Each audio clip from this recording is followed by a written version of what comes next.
Resilience, as the name suggests, it's an ability for an organization that they can withstand and respond to and perhaps recover from a cyber incident. And this also, includes that they should maintain their business continuity or business operations in the same way. In today's world, if you see around, cyber threats are becoming more frequent and they are becoming more sophisticated as well.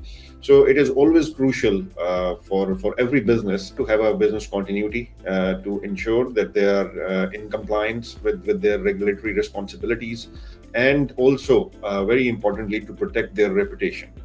And then, to have a cyber resilience in the form of a strategy, the organization can minimize their downtime and reduce their recovery costs, and also they can stay prepared for avoiding or in anticipating the risks which they can face, including into their supply chain and third-party vendors as well.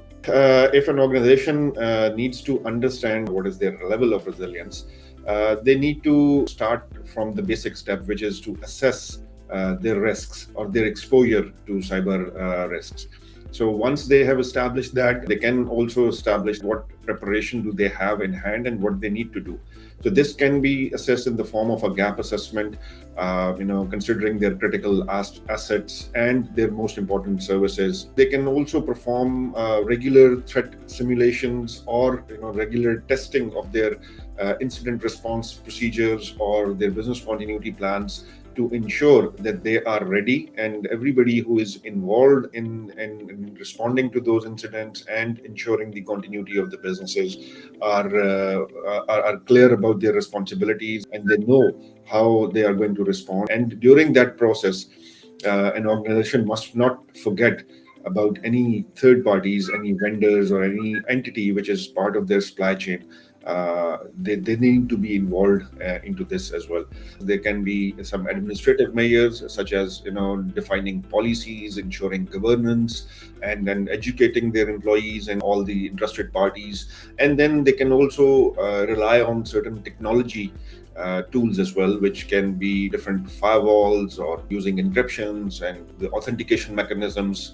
And then and a very important aspect in their technology is that keeping their systems and their applications and their technology up to date with latest software patches to address critical vulnerabilities. And finally, they can establish a comprehensive incident response plan that although we have prepared that nothing should go wrong, but still we have to prepare that if anything goes wrong, how we are going to respond to it. And then we need to ensure that the business continues in that aspect as well. And this all can be summed up with the continuous monitoring to detect an early threat or an early execution of an incident, so that they can reduce the impacts. What I have learned over the years into this field, that this is done initially by people and they are very enthusiastic when they start about it.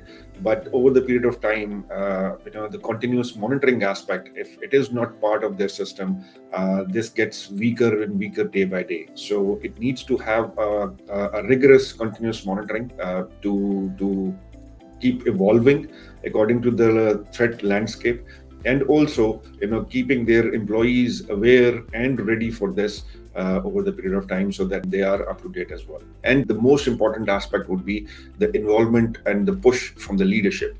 So this whole system is very strongly based on the inputs from the leadership, that how involved that leadership is and how do they like to promote the security culture, and every individual is taking responsibility and using all these technology tools into the cyber world sensibly, and they take it very seriously as well.